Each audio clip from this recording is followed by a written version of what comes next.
Baik, saya hanya bisa berkomunikasi lebih terarah melalui perwakilan yang ada. Jadi saya minta nanti Pak Dekan beserta dengan jajaran pimpinannya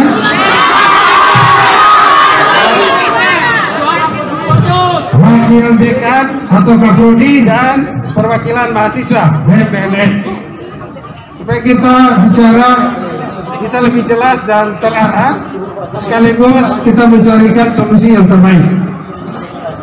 Saya perlu sampaikan kepada Anda sekalian, bukan untuk mencari pembenaran diri.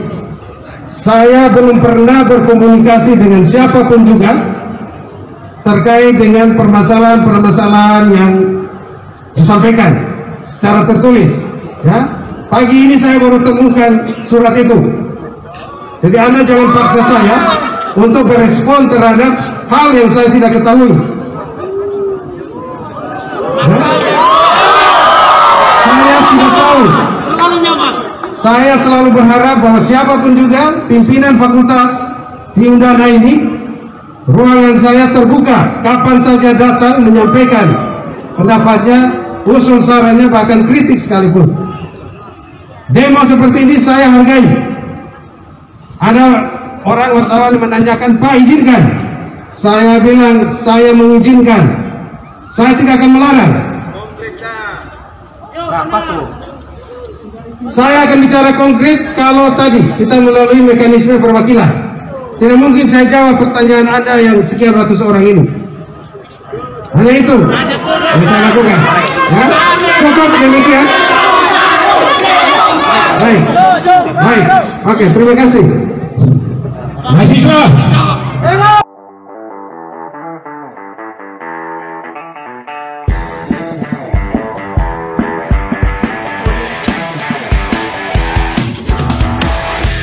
Ya, sebenarnya saya tidak terlalu mendengar tuntutan mahasiswa karena saya masih berada di atas tadi. Tadi kami yang dimaksudkan dengan apakah kami menerima perwakilan dekan, mahasiswa, dosen, bahkan Kaprodi waktu itu kan ada di atas. Jadi ada beberapa saya menyebut sebagai isi hati lah dan tuntutan. Ya, mereka untuk terkait dengan informasi anggaran pembangunan fisik.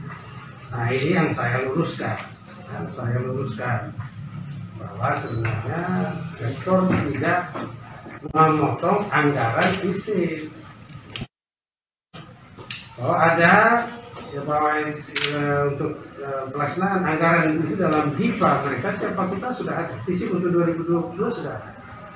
Yang dimaksudkan ini adalah anggaran melanjutkan pembangunan gedung fisik ya, yang dikhususkan untuk ilmu politik dan prodi ilmu komunikasi. Nah, kita manfaatkan dari dana mana? Biasanya setiap tahun itu ada yang disebut dengan dana sabel awal. Orang bilang silpa ya. Kami bilang sabel awal. Nah, dana ini yang kita pakai. Tapi dipakai ini kan untuk berbagai kepentingan. Ada gedung dari FKIP, ada juga untuk kepentingan manajemen yang lain, ada juga untuk operasional rumah sakit dan sebagainya. Sehingga dari dana yang ada kurang lebih 60 M ini tidak bisa kita habiskan seluruhnya. Ini harus juga kita sediakan. Nah, dari dana yang semula masih catatan itu kan 10 M ya untuk pembangunan. Ternyata kebutuhan kita besar ternyata. Jadi saya bilang wah ini kalau fisik ini dari hasil laporan dari teknik, orang teknik yang bagian UMP mengatakan bahwa kita nggak mungkin selesai pada tahun ini. Kalau begitu, kalau tidak selesai sama saja. Apa kita ini semua dana ini? Maka dana ini kita cubit istilahnya untuk kita pakai pada program prioritas yang lain. Nah, maka dana 2,5 M itu kita pakai untuk kegiatan untuk rumah sakit, termasuk di dalamnya juga untuk mendukung program sekarang Merdeka Belajar, Kampus Merdeka, itu juga sangat penting. Jadi jangan kita habisin infrastruktur saja. Sambil tahun depan kita tambahkan dana lagi dan kita selesaikan pembangunan berikutnya. Tapi komunikasi seperti ini yang tidak jalan, banyak salah persepsi, sehingga di pihak fakultas dikatakan bahwa rektor memotong anggaran itu sudah ada itu di fakultas masing-masing, sudah kita serahkan bulan September sudah diserahkan. Yang kita bicarakan ini adalah dana saldo awal yang kelebihan dari tahun anggaran sebelumnya, dan ini sekarang kebijakan rektor dia memakai apa itu hal-hal yang prioritas. Rektor kemudian mengalokasikan seperti ini, seperti itu, ya harusnya mereka terima dan mengeksekusi itu. Kalau ada ruang untuk diskusi, silakan kita mari diskusi. Dan saya sudah sampaikan PDK-nya, Pak, Bapak punya dana yang kita rencanakan dulu seperti ini, mohon maaf tidak bisa ini karena ada kebutuhan lain. Jadi kita tahan dulu dana 2,5 M untuk kebutuhan ini. Dan tidak ada masalah waktu itu. Saya rasa tidak respon dari keberatan. Tapi saya kaget bahwa saya pulang dari Jakarta kemarin Rabu pagi, saya juga tidak tahu ada masalah. Sore baru saya dengar bila mau demo. Tidak ada ruang komunikasi. Ruang saya terbuka. Dan siapa aja, bahkan saya bilang mau demo juga, bukan fisik. Masih saya mau ini demo, silakan untuk hal-hal yang ini. Tapi demo itu adalah pilihan terakhir. Demo hak demokrasi orang, jangan kita larang.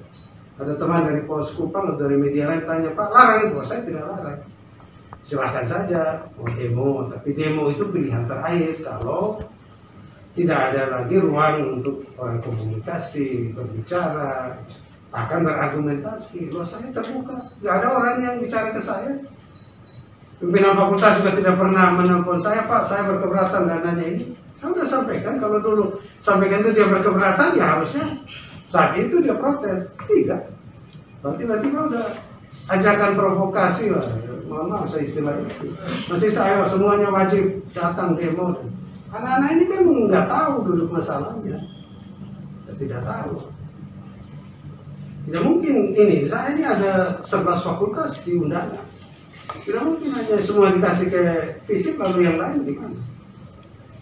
Ada fakultas lain juga yang belum dapat gedung, mereka hidup dalam keterbatasan. Bersyukur fisik sekarang sudah dapat, hanya tinggal bahwa keinginan mereka, ini keinginan mereka ya, bukan rencana atau keinginan rektor. Kita bangunnya kan per tahun. Fakultas Pertanian itu gedungnya selesai 5 tahun. Masa Pak Pet mau selesai 2 tahun dari fisik? Uangnya dari mana dengan dana yang semakin terbatas ini? Karena kita sudah hadir, karena ini kita gunakan dengan PNBP, bukan dengan dana APBN. Kalau sekarang lagi, dana APBN untuk pembangunan infrastruktur kan sudah dihentikan sejak 2018. Jadi kami menggunakan dana-dana PNBP. Dana PNBP dari mana? Terutama sebagian besar dari UKT, SPP, mahasiswa. Ini dana undangan. Nah, kalau kita semua pakai untuk bangun infrastruktur, saya mau gedung ini, prodi ini mau gedung ini, nah kebutuhan untuk pembelajarannya gimana? Nah itu kebijakan rektor untuk mengatur ini. Saya seperti itu. Jadi persoalannya bagi saya tidak anti kritik. Saya orang yang terbuka, silakan diterima. Yang saya sesalkan bahwa dari segi pimpinan harusnya mereka komunikasi kepada rektor, sampaikan keberatan, silakan. Ada kok dekan dan jajarannya datang ke saya menyampaikan begini-begini, kita diskusikan, kita cari solusinya.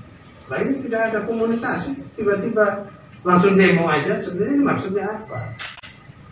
Kalau bayangkan semua fakultas itu dengan gaya seperti ini, jadi minta ini dan demo, kan kita habis waktu dengan demo, kita nggak urus lain lagi. Rektor punya hak prerogatif dan otoritas kebijakan anggaran sebagai KPA, kuasa pengguna anggaran untuk menentukan program-program prioritas. Demikian teman-teman media sekalian, itu yang kami bicarakan tadi. Ya. Ini kan ada tadi juga disampaikan keluhan soal gedung dan fasilitas yang ada di fisiknya, mungkin dari rektorat sendiri kira-kira seperti apa? Ya, keluhan itu bukan hanya sekedar keluhan pada teman-teman di FISIP. Kalau ditanyakan seluruh prodi, ada 47 prodi S1, 3 prodi profesi, 1 prodi tenun ikat, D3, plus 10 prodi S2 dan S3. Ada kurang lebih 66 prodi di Undana ini, semua mengeluh soal gedung, sarana prasarana. Karena kita semua mengandalkan pada PNBP sejak 2018, Bapak Ibu. Itu belum bisa, ada APBN itu sudah kebijakan dari nasional, kementerian, tidak ada lagi dana APBN untuk membangun infrastruktur gedung dan sebagainya. Sementara kebutuhan kita nih, jumlah prodi bertambah, jumlah mahasiswa bertambah. Kita menggunakan PNBP, maka kita sesuaikan. Nah, PNBP kita ini kan terutama dari UKT, SPP. Kita harus jujur juga bahwa besaran UKT mahasiswa Undana ini termasuk kelompok yang paling rendah di Indonesia. Prodi ilmu komunikasi misalnya, UGM, itu udah sampai 12.500.000 UKT level 7. Kita mungkin 3 juta level 7, 3.500.000 barangkali. Anda bayangkan 3.500.000 dengan 12.500.000 suruh menyediakan sarana yang sama, yang nggak fair. Jadi kita atur ini, kita sesuaikan. Begitu Pak. Jadi masalah kendala iya, semua pasti ada kekurangan. Yang penting kita memaksimalkan semua prasarana yang ada. Satu hal yang penting lagi yang mungkin tidak diingat teman-teman, dalam keadaan sekarang ini revolusi industri 4.0 yang dipertegas lagi dengan pandemi COVID, ini mengajarkan kepada kita ada alternatif pembelajaran secara online. Yang sekarang ini siapa ini? Saya mulai hari ini saya sudah mengeluarkan surat untuk pembelajaran online kembali. Kita kampus yang kita coba exercise ternyata ada yang terkena positif, mahasiswa, dosen. Kita kembali. Berarti kita menggunakan online. Lalu apa teman-teman kalian ribut masalah gedung? Hanya untuk pride saja bahwa saya punya gedung, tapi gedung itu tidak bisa ditempati karena COVID dan sebagainya. Atas pertimbangan ini makanya kita geser. Coba kita perkuat ini rumah sakit kita bangun peralatan, mahasiswa segera dia beroperasi. Karena kita tidak menggunakan gedung sekalipun kita selesaikan tahun ini. Itulah kebijakan rektor. Nah, kita mau bangun semua gedung ini, siapa yang tinggal di situ semua ini kembali ke rumah? Logika sederhananya begitu. Kalau kita kendali ruangan infrastruktur, oke. Sekarang dipakai. Kita sistemnya blended learning, kombinasi. Nanti ada yang secara online, nanti ada yang belajar dari rumah.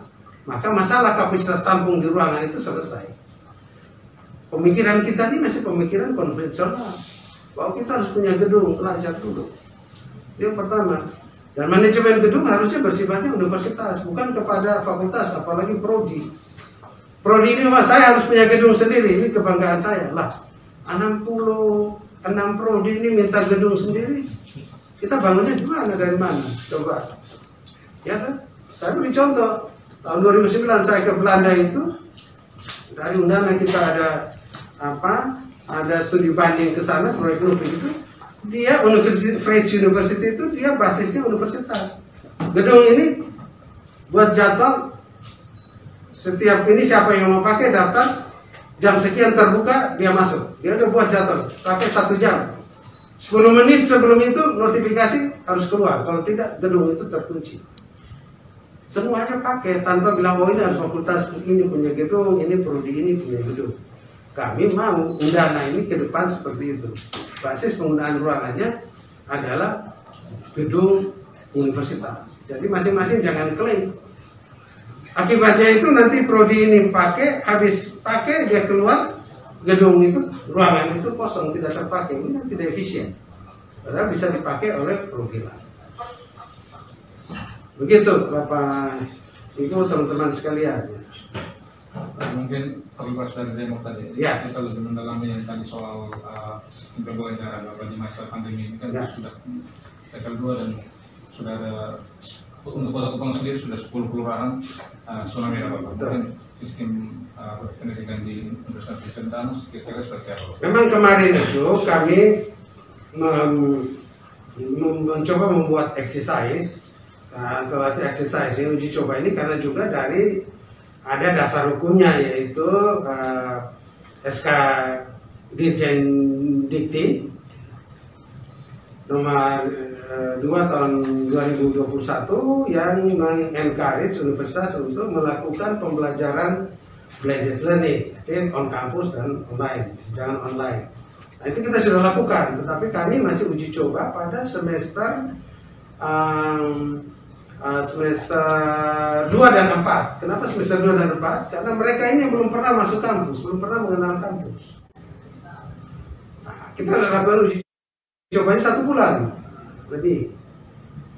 Nanti kita lihat kalau memang kondisinya aman, mungkin maka kita lanjutkan ke semester 6, 8 dan seterusnya. Itu yang kita lakukan untuk seluruh prodi ini semester 2 dan 4. Tapi kondisinya saat ini Omikron naik terus dan kita sudah ada fakta beberapa mahasiswa yang tertular, bahkan dosen, pimpinan sendiri tertular, ya, tertular.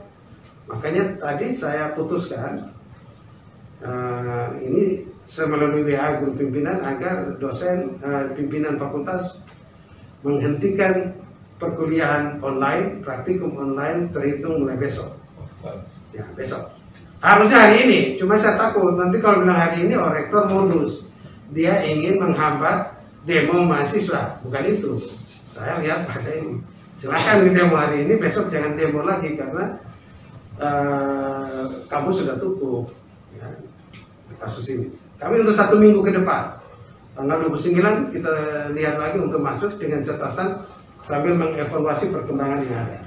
Dan kami laporkan, saya minta WR2 itu dilaporkan oleh tembusan ke gugus COVID kota dan provinsi sebagai laporan.